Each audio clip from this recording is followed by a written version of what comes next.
Good morning students. Physics के अगले lecture में आपका स्वागत है। हमने पिछले लेक्चर में ओम्स लॉ के बारे में पढ़ा था। ओम्स लॉ में क्या बताता है कि आपका जो वोल्टेज है वो डायरेक्टली प्रोपोर्शनल होता है करंट के। और ओम्स लॉ की जो इक्वेशन है वो क्या है कि V is equal to I R. अभी हम इस लेक्चर में ओम्स लॉ के बारे में और रेजिस्टेंस के बारे में कुछ और चीज़ों के बारे में जानकारी लेंगे। सबसे पहली इंपॉर्टेंट चीज़ क्या है कि इस ओम्स लॉ का एक ग्राफ भी होता है जो आपको पेपर में आ सकता है। ठीक है, वो ग्राफ क्या है, ग्राफ आप इस तरीके से बनाओगे। एक तरफ क्या बना दोगे वाई एक्सिस, एक तरफ क्या बना दोगे एक्स एक्सिस। वाई एक्सिस की तरफ आप प्लॉट करोगे पोटेंशियल, मैं सिंबल ही डाल देती हूँ। वाई एक्सिस की तरफ आप प्लॉट करोगे पोटेंशियल डिफरेंस को और एक्स एक्सिस की तरफ आप प्लॉट करोगे करंट को। अभी आपको ये पता है कि ये दोनों चीजें क्या डायरेक्टली प्रोपोर्शनल है, मतलब जितना आप करंट में चेंज करोगे उतनी वोल्टेज में भी चेंजेस आएगी। यहाँ पे क्या है, पहले तो 0 0 मान लो, पहले कोई करंट नहीं है, कोई वोल्टेज नहीं है। अब अगर तुमने कुछ वोल्टेज दी तो क्या हुआ, कुछ करंट आया तो ये पॉइंट। वैसे ही अगर तुमने वोल्टेज को और बढ़ा दिया तो करंट और बढ़ गया तो ये पॉइंट आ गया। फिर तुमने वोल्टेज को और बढ़ाया, करंट उतना ही फिर बढ़ गया, फिर ये पॉइंट। यानी ये जो आपके वोल्टेज और करंट का ग्राफ होता है ना, ये कैसा ग्राफ बनता है, ये एक स्ट्रेट लाइन बनती है। कैसी लाइन बनती है, ये एक स्ट्रेट लाइन।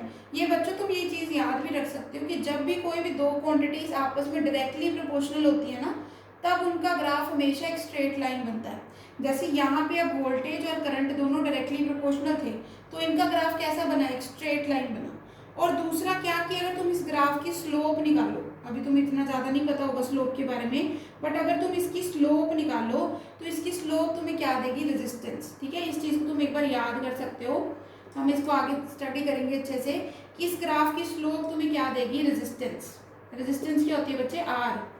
ठीक है, तो अब ये सब पूरी डिटेल हो गई है तुम्हारी ओम्स लॉ के बारे में। अब तुम्हें हर एक चीज़ पता है, तुम्हें ओम्स लॉ की डेफिनेशन भी पता है, तुम्हें उसकी इक्वेशन भी पता है। ठीक है, उसके अंदर जो कांस्टेंट आता है, कांस्टेंट कौन सा आता है, रेजिस्टेंस, तुम्हें उसके बारे में भी पता है। और नेक्स्ट तुम्हें अब इसका ग्राफ भी पता लग गया है। और ग्राफ की एक इंपॉर्टेंट चीज़ क्या है कि इसकी स्लोप तुम्हें हमेशा क्या देगी, उस चीज़ की रेजिस्टेंस।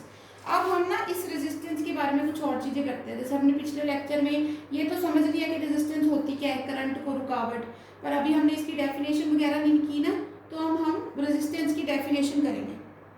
अब देखो रेजिस्टेंस की डेफिनेशन क्या होती है। रेजिस्टेंस होती है, it is property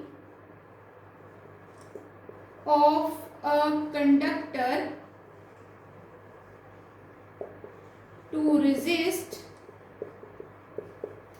the flow of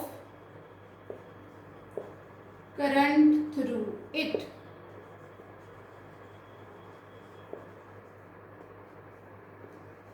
यानी रेजिस्टेंस क्या है, इसकी डेफिनेशन समझो। ये क्या है, it is property of a conductor.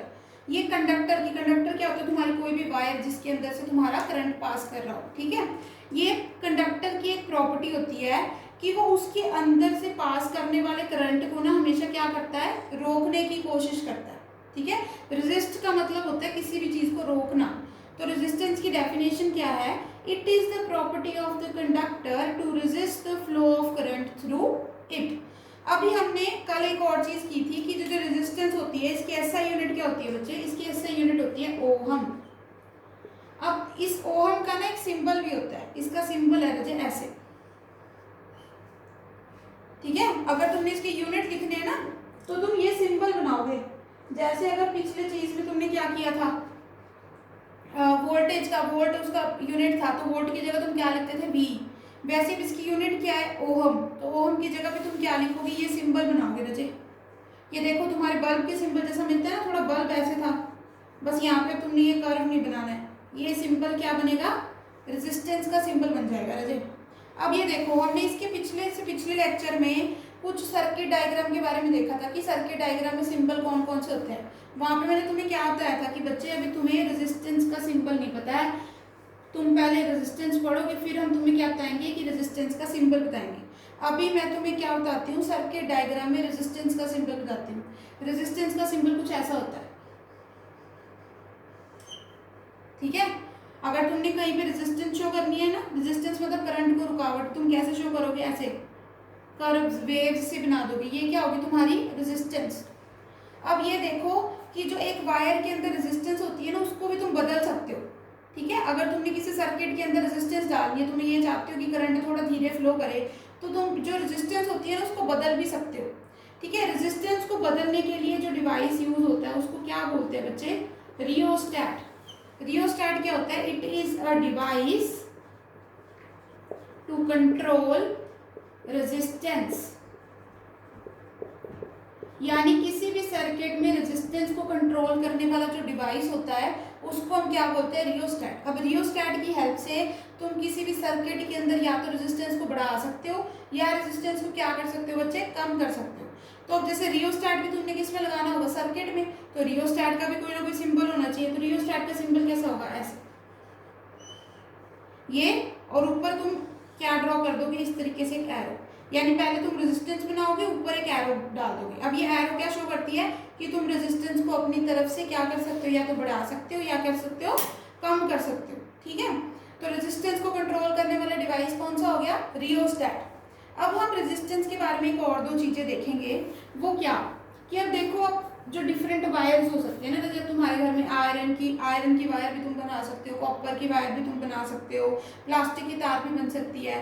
तो अब हर एक डिवाइस क्या है, अपनी अलग रेजिस्टेंस देता है, ठीक है। हर एक की अपनी एक प्रॉपर्टी होती है कि जैसे मान लो कॉपर करंट को ज़्यादा पास करने देता है, पर अगर यही तुम प्लास्टिक की तार लगाओ तो प्लास्टिक की तार में से क्या है, करंट पास नहीं करेगा ना। तो ये क्या है, प्रॉपर्टी होती है कंडक्टर की। तो हर एक मटेरियल अपने हिसाब से, अपनी जितनी उसमें क्षमता है उस हिसाब से रेजिस्टेंस दे सकता है, ठीक है। तो इसके बेसिस पे तुम्हारे जो मटेरियल होते हैं ना, उसको हम दो टाइप का बोलते हैं, एक तो होते हैं कंडक्टर, ठीक है, और एक क्या होते हैं बच्चे, इंसुलेटर।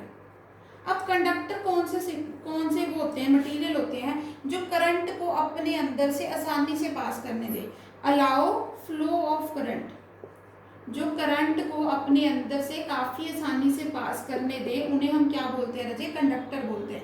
पर इंसुलेटर क्या होते हैं, वो जो करंट को पास नहीं करने देते, do not allow flow of current, do not allow flow of current, उन्हें हम क्या बोलते हैं, उन्हें हम इंसुलेटर्स बोलते हैं, ठीक है। अब इतना तो तुम समझ चुके होगे कि कंडक्टर अगर करंट को अलाउ करता है, उसे गुजरने देता है अपने अंदर से, तो इसका मतलब इसकी रेजिस्टेंस कम होगी, ये रुकावटें कम देगा।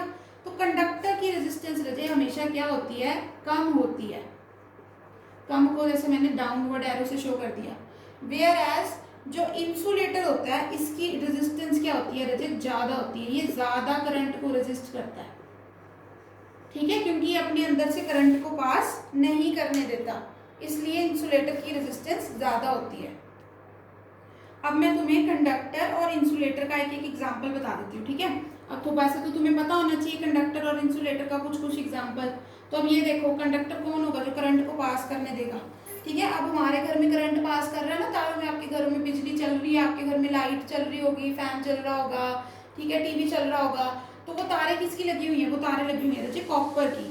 तो कॉपर कैसा सब्सटेंस है, वो कंडक्टर है, यानी वो करंट को कम रुकावट देता है। पर तुम्हें ये पता होगा, जब तुम्हारा इलेक्ट्रीशियन आता है हमारे पास, ठीक है, हमारे कोई घर में कोई अप्लायंस खराब हो जाता है, तो वो कुछ ग्लव्स डाल के अपने काम करता है ना। वो ग्लव्स क्यों डालता है, ताकि कभी किसी तार कुछ हुए तो उसे करंट ना लगे, ठीक है। तो वो कैसा मटेरियल होता है, वो इंसुलेटर होता है, जो अपने अंदर करंट को पास करने से क्या रहे, रोकता है, उसकी रेजिस्टेंस ज्यादा होती है। तो वो किस मटेरियल के ग्लव्स पहनता है, वो पहनता है प्लास्टिक के ग्लव्स, ठीक है। और एक और मटेरियल जैसे वुड। अब जैसे मान लो अगर तुम्हारे वैसे अगर किसी को करंट लग रहा हो, अगर मान लो, ठीक है, तो ये नहीं होगा कि तुम साथ में उसको हाथ लगाओ और फिर उसका प्लग से हाथ छुड़वाने की कोशिश करो। तुम्हें क्या करना होगा, सबसे पहले कोई वुडन चीज ढूंढनी होगी और उस वुडन चीज को उस बंदे के हाथ पे मारना होगा, क्योंकि अगर तुम उसे सीधा हाथ लगा दोगे, अब हमारी बॉडी भी जो होती है ना, जैसे इंसान की जो बॉडी होती है वो भी एक कंडक्टर होती है। अगर हमारे ऊपर तारे लग जाए तो हमारे अंदर से बहुत आराम से करंट पास कर सकता है। तो हम भी क्या है, एक अच्छे कंडक्टर हैं। तो अगर किसी को करंट लग रहा है, अगर आप उसे खुद भी हाथ लगाओगे तो क्या होगा, आपके अंदर से भी करंट पास करने लगेगा, ठीक है। आप उसको तो बचा नहीं पाओगे, खुद खतरे में फंस जाओगे। पर इंसुलेटर, तो फिर अगर किसी को तुम्हें बचाना है तो तुम क्या करोगे, इंसुलेटर का इस्तेमाल करोगे। इंसुलेटर क्या होगा, जैसे वुड, तुम क्या करोगे, एक लकड़ी का कोई भी डंडा ढूंढोगे और उससे उस बंदे के हाथ पे मारोगे ताकि वो स्विच बोर्ड से अपना हाथ छुड़वा पाए और उसकी जान बच पाए। ठीक है, तो अभी तुम्हें एक सेफ्टी मेजर भी पता लग गया। अब हम रेजिस्टेंस को भी एक बार सर्किट में ड्रॉ करके दिखाती हूँ मैं तुम्हें कि रेजिस्टेंस को तुम्हें कैसे ड्रॉ करना है। ठीक है, जैसे हमने पहले सर्किट किया था ना, वैसे सर्किट में हम रेजिस्टेंस को ड्रॉ करते हैं। बिल्कुल वैसे ही सर्किट लेते हैं बच्चे हमने बैटरी लगाई। ठीक है, बैटरी के साथ मैंने की भी लगा दी, की को क्लोज करना है क्योंकि मैं चाहती हूँ करंट पास करे। फिर मैं क्या लगा देती हूँ, एक बल्ब। अब बल्ब में से मैं क्या लगाती हूँ, उसके ऊपर वोल्टेज मेजर कर सकती हूँ मैं, तो ये मैंने वोल्टेज लगा दी, पॉजिटिव नेगेटिव का साइन लगा दिया। फिर मैं क्या लगा सकती हूँ, यहाँ पर मान लो मैंने रेजिस्टेंस लगा दी और साथ में क्या लगा दिया, एमीटर, पॉजिटिव नेगेटिव। अब ये देखो एक सिंपल सा सर्किट बन गया। अगर तुम चाहते हो कि तुम्हारा बल्ब कम ग्लो करे, ठीक है, तो तुम क्या डाल दोगे, इसके रास्ते में रेजिस्टेंस डाल दोगे, तो ये ग्लो करना कम कर देगा क्योंकि इसमें करंट कम जाएगा। अब इसकी जगह पे तुम क्या लगा सकते हो, रियोस्टैट भी। मान लो अगर तुमने करंट की क्या चेंज करनी हो, तुमने चाहते हो कभी ये जग जाए, कभी बुझ जाए, कभी जग जाए, कभी बुझ जाए, तुम क्या कर दोगे, रेजिस्टेंस को बदल दोगे इसके अंदर। रेजिस्टेंस को ज्यादा कर दोगे तो इसके अंदर ग्लो कम हो जाएगा, रेजिस्टेंस को कम कर दोगे तो ये ज्यादा ग्लो करने लगेगा, ज्यादा करंट इसमें से पास करने लगेगा। ओके, तो तुम्हें अब सर्किट के अंदर भी यूज करना आ गया कि तुम्हें रेजिस्टेंस को या रियोस्टैट को कैसे यूज करना है। बस यही रहते सिंपल सिंपल चीजें होती है रेजिस्टेंस के बारे में, ऐसे तुम सारे टॉपिक सीख जाओगे। ठीक है, तो आज के लेक्चर में इतना ही, बाकी हम नेक्स्ट लेक्चर के अंदर करेंगे।